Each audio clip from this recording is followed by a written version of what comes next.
Já começo com essa cara aqui. Vamos ver o Ian Neves. Falando do Ricardo Nunes, Ian Neves, já mandei mensagem, mandei e-mail para ele. Os outros, eu não sei se foi, porque todo mundo ficou olhando meus e-mails, não sei porquê, até hoje. E já mandei também a minha.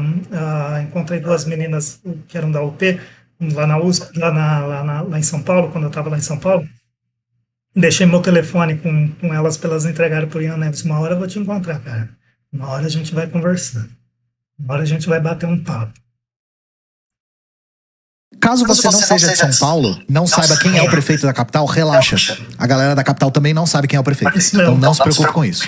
Mas a gente vai falar um pouco dele hoje, né? Eu vou recapitular algumas coisas aqui e vou tomar a liberdade de ser meio paulistocêntrico, porque nós temos eleições municipais e São Paulo tem o maior orçamento do Brasil, né, gente? Então a gente não pode negligenciar também o peso que a cidade tem pro país como um todo. E também acaba sendo a cidade que eu domino mais da historiografia e do contexto, porque eu sou daqui. Mas eu tento variar ao máximo possível, tanto que na semana passada nós estávamos falando sobre os ataques contra comunidades indígenas e ocupações de terra indígenas em vários estados do Brasil. Bom, fez muito frio aqui em São Paulo. A gente ainda tá no inverno e fez muito frio. Agora tá fazendo calor, porque, novamente, em São Paulo a gente experiencia todas as estações do ano numa mesma semana, ou no mesmo dia, dependendo.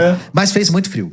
Eu acho que foi o dia mais frio semana passada, do ano. E, gente, pra quem tem casa já, se abrigar do frio, foi foda. Assim, tava muito, muito, muito frio de verdade. Imagina quem não tem.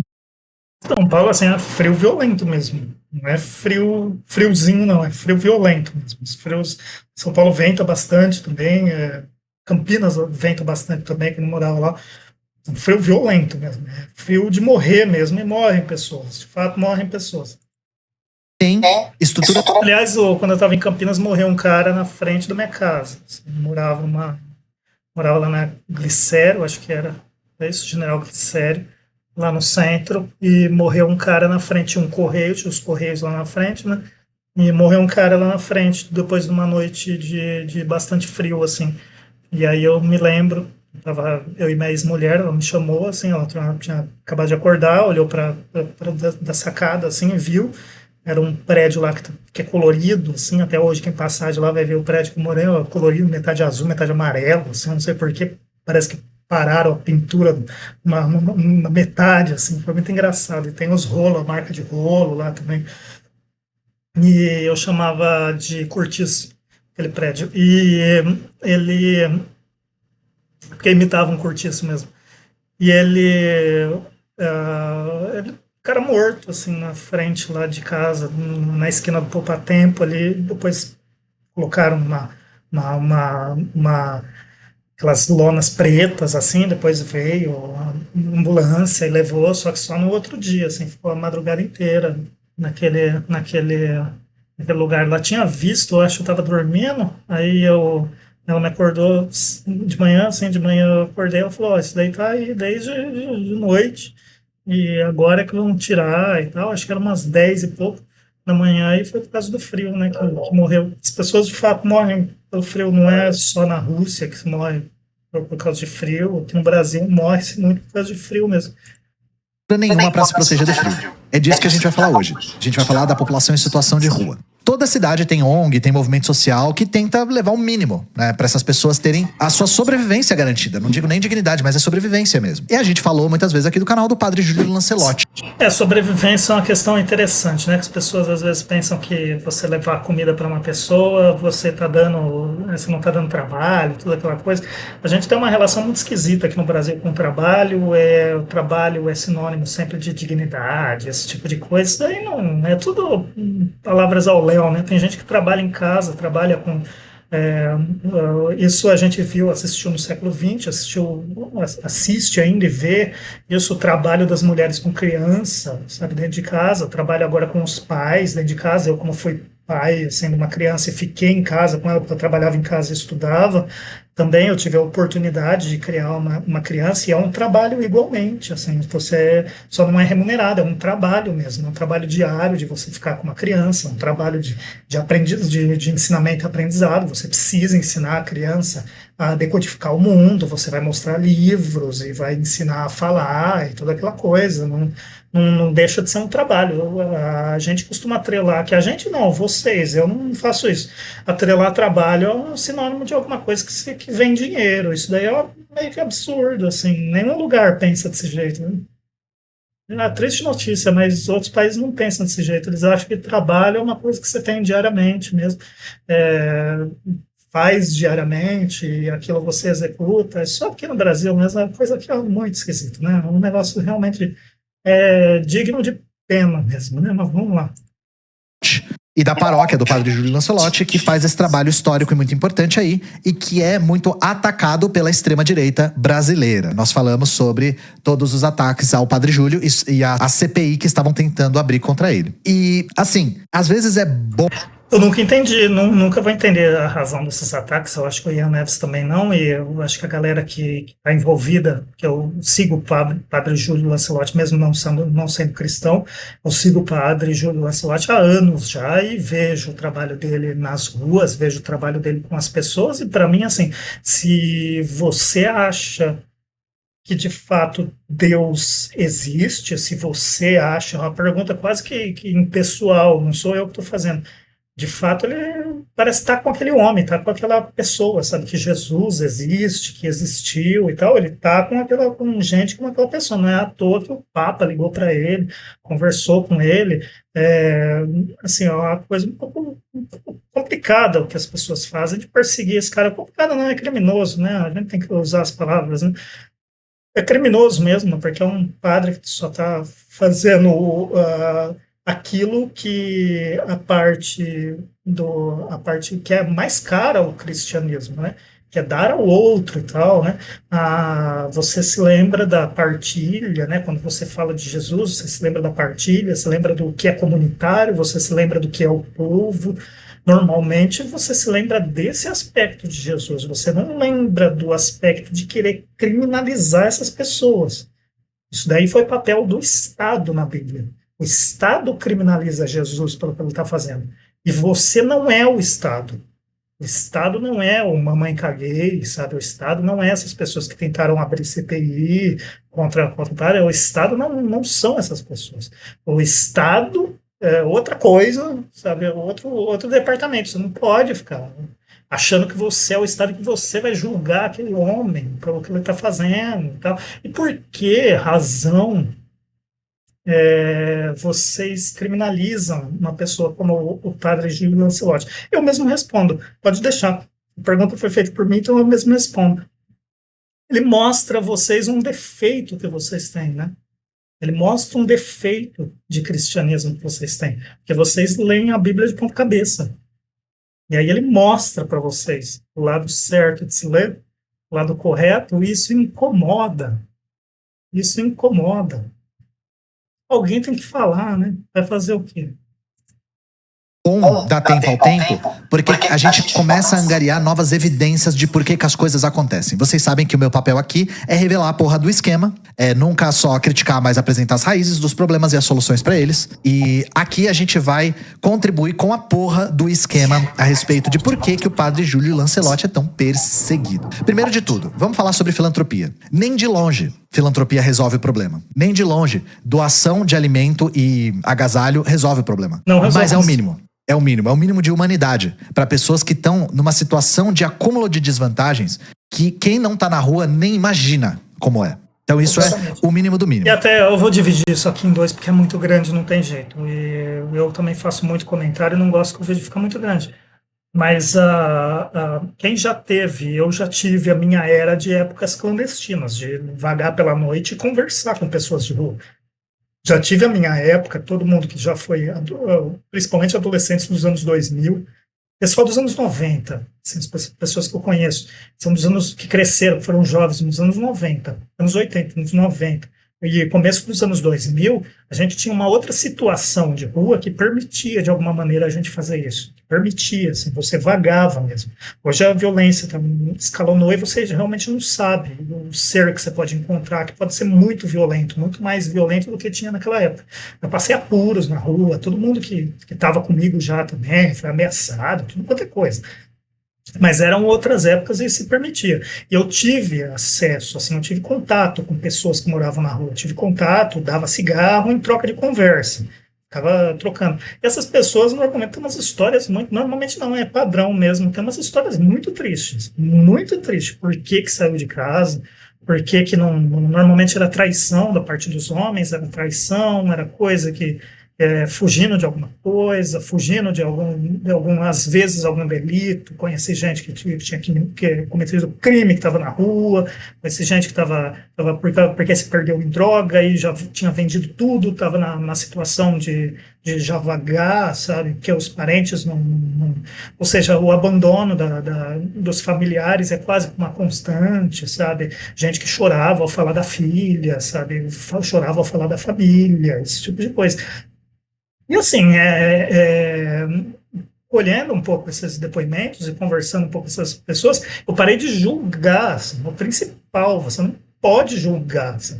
Cada um sabe aonde o calo dói, cada um sabe. E cabe a ele falar para você onde que dói, você entende? Não é você falando assim, não, é tudo vagabundo, é tudo não sei o que lá, não é você. O Estado não é você. Para de querer você fazer o papel do Estado, para querer você fazer o papel de mono, sabe, de monodiscurso, de querer arrancar o discurso dos outros, sabe, e colocar em você, assim, o que você acha que é o outro, sabe? Isso é absurdo, cara, isso é absurdo. É absurdo. As pessoas olham para mim assim também, olha para mim, tem um monte de gente que sofre com isso também. Olha para mim e fala assim: você deveria fazer tal coisa. Meu, quem é você para falar isso? Você entende? Quem é você para achar que deveria fazer, não sei o quê? Sabe, é coisa que eu normalmente rio da situação, rio por dentro, rio na minha cabeça, ninguém sabe do que você está rindo, então isso é ótimo, na tua cabeça pelo menos você é livre. Mas uma coisa, quase que uma imposição as pessoas têm, sabe? Elas têm um desconforto em conviver, sabe, com uma pessoa, de ver uma pessoa como pessoa livre, uma pessoa que, sei lá, que resolveu encher o corpo todo de tatuagem. É uma coisa assim, tem um incômodo em ver uma pessoa livre como o padre Júlio Lancelotti, que vai lá e faz a sua ação social, sabe, que é uma pessoa livre, que vai lá e mesmo diante de todo bizarrice que se fala contra ele, ele vai lá e faz, sabe, ele tá lá e entrega o pão, aí incomoda também, porque eu não consigo fazer, é esquisito. O Ian Neves, puta, ele tá mostrando a tatuagem dele, cara, eu queria ver a tatuagem do Ian Neves, eu pago um pau, porque ele fechou aqui a parte de coisa, ele fez aqueles modelos orientais, né, de tatuagem que é bastante famoso, né, no Oriente. E nesse contexto, nós tivemos não só a ação das ONGs, mas de um outro ator aí que com certeza vocês já vão suspeitar de que tem alguma coisa estranha aí, né? Que é a prefeitura. A prefeitura do nosso querido prefeito Megamente. Caso vocês não saibam por que eu tô chamando ele de prefeito Megamente, procurem uma foto do prefeito de São Paulo, e aí vocês vão entender por que eu tô chamando ele assim. Bom, nós tivemos ações aí da prefeitura disponibilizando alimento para essas pessoas, principalmente no inverno. E aí você pode ver uma notícia dessa e pensar, né, pelo menos a prefeitura tá fazendo o mínimo, né? Só que a gente não se ilude com filantropia da prefeitura do Megamente, né? Porque a gente sabe muito bem que se dependesse do Megamente, ele não fazia porra nenhuma a respeito disso. E ainda se orgulhava. Não fazia porra nenhuma e ainda dizia que estava certo. Então por que um cara desses tá fazendo um negócio desse?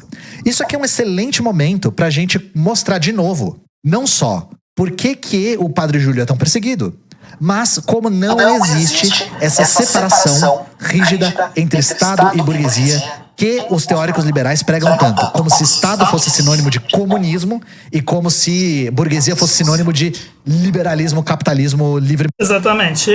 Tinha acabado de falar no outro vídeo, né? Estado não é sinônimo de comunismo. Em todos os países existe Estado. Em todos os países o Estado age. Em todos os países. Em todos os países. Não existe país sem Estado. Não existe país sem Estado. Põe isso na sua cabeça. Não existe. E onde o Estado age mais normalmente são países mais desenvolvidos. Por incrível que pareça, estou revelando o segredo do universo.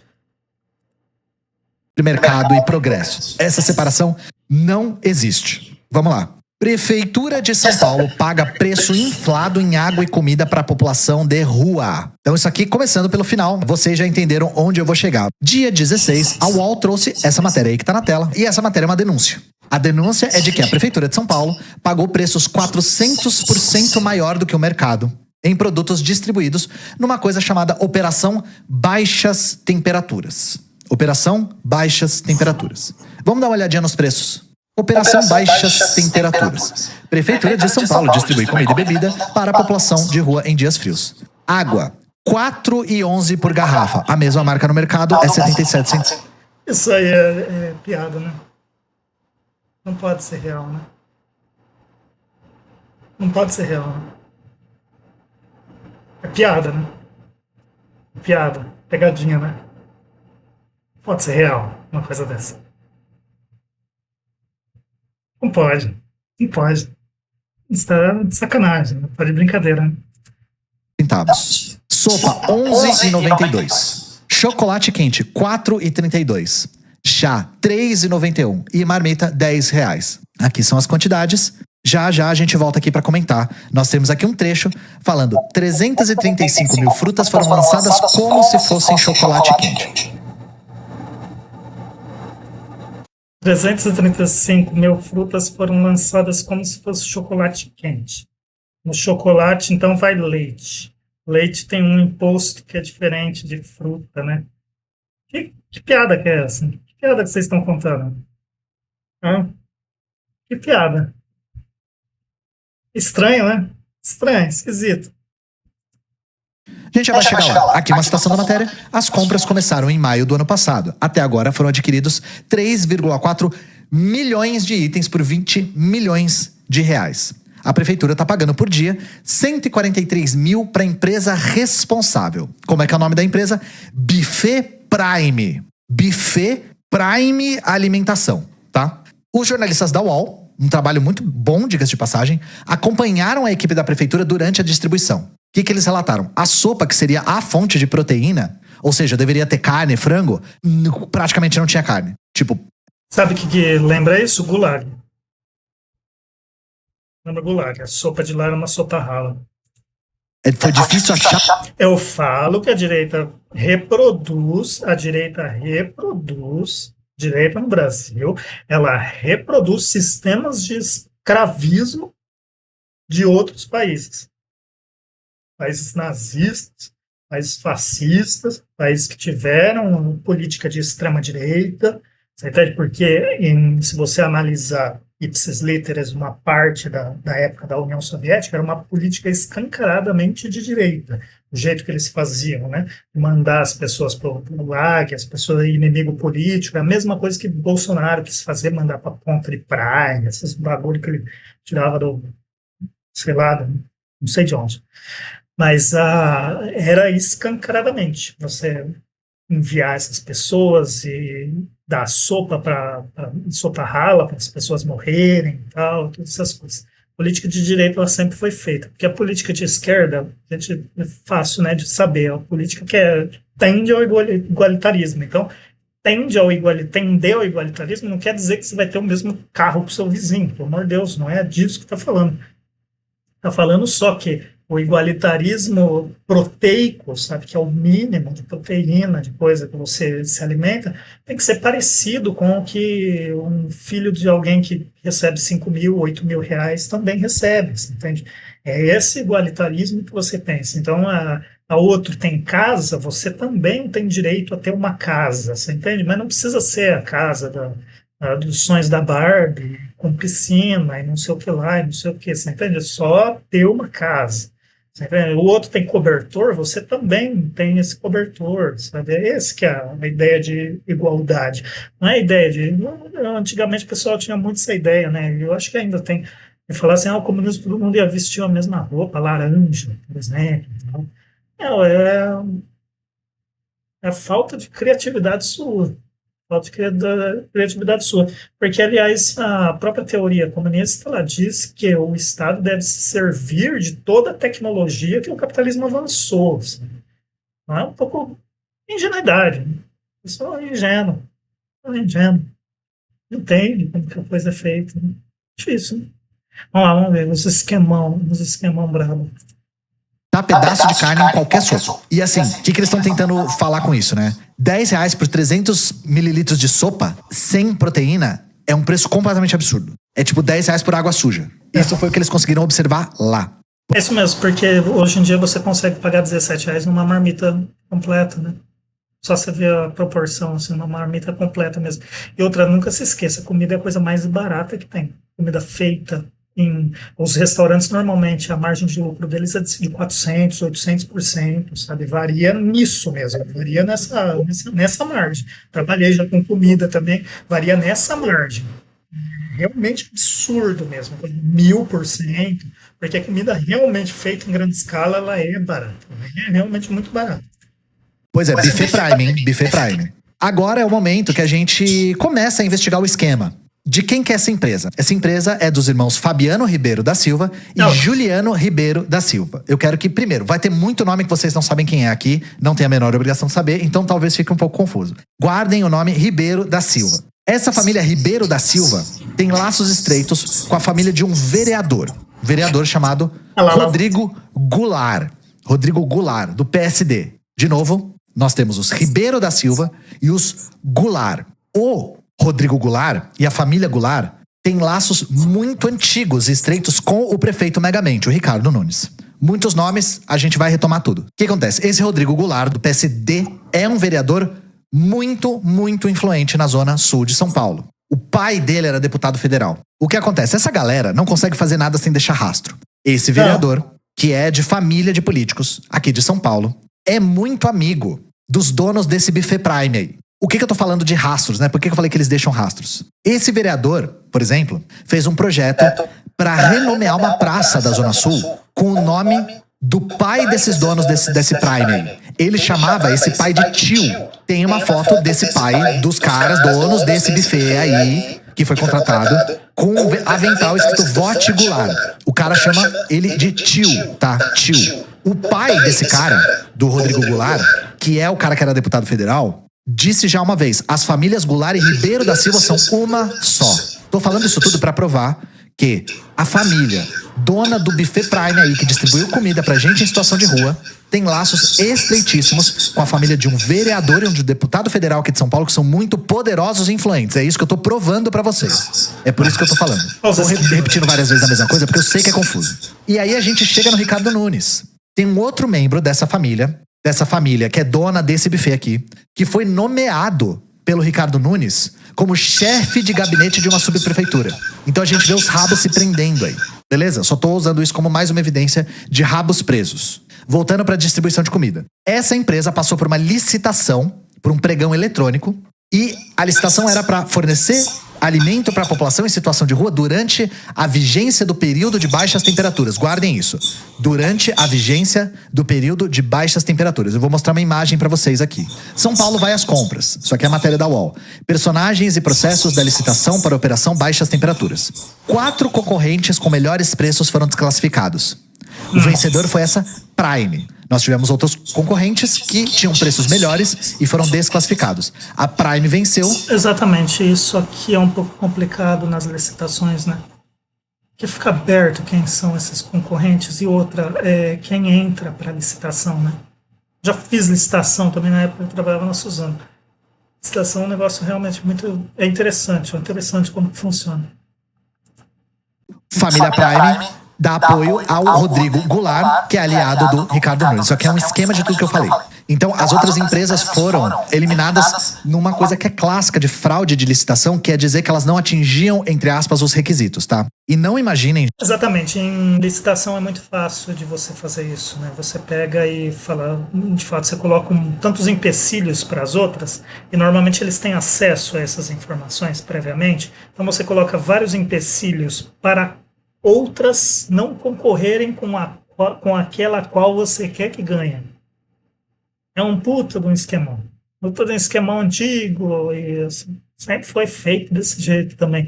pelo jeito. Acho que são poucas as licitações mesmo que dá para a gente falar, puta, olha, de fato, uma licitação, não sei o que lá, não sei o que.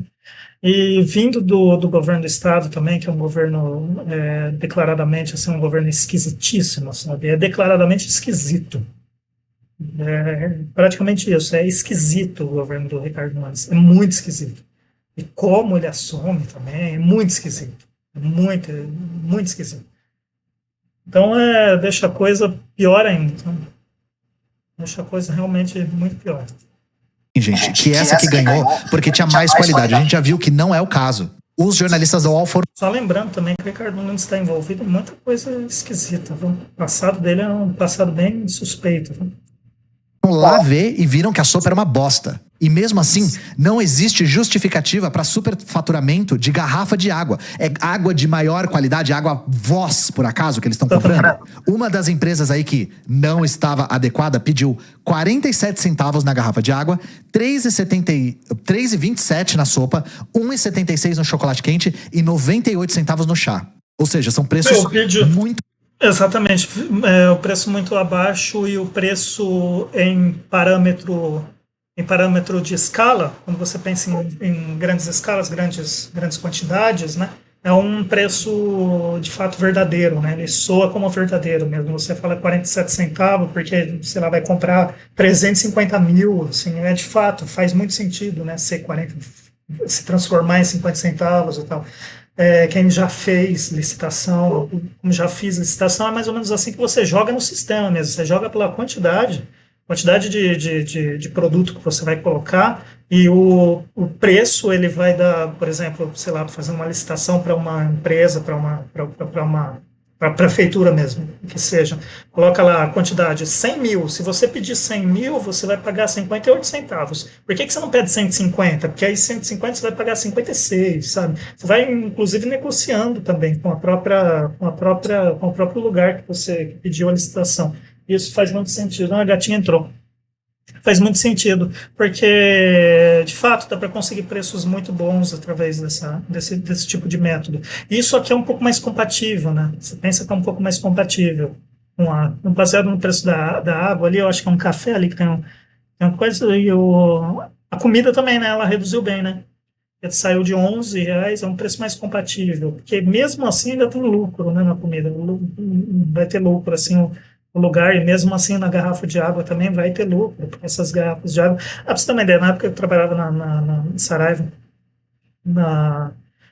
a gente vendia os livros a R$ 39,90, que era um padrão, tem bastante livro lá de impressão R$ 39,90, eles custavam R$ 7,90. O preço de custo deles era R$ 7,90. Preço de feitura, assim, do jeito que ia. Aí depois a editora passa os 50% em cima, né? Vai vender por 50% ou consignar por 50% para a livraria. E aí o resultado final disso era 39. E então, assim, o preço de manufatura dele, o preço que ele gerou ali de custo foi aquele preço de 7,90. Ele vai ser vendido lá por 39,90. Mas é isso. Vou parar por aqui, depois eu vejo esse vídeo sozinho. Depois eu vou colocar só essa parte aí, o Maps. Que já deu para entender ali como funciona a coisa, né? É difícil a vida, né?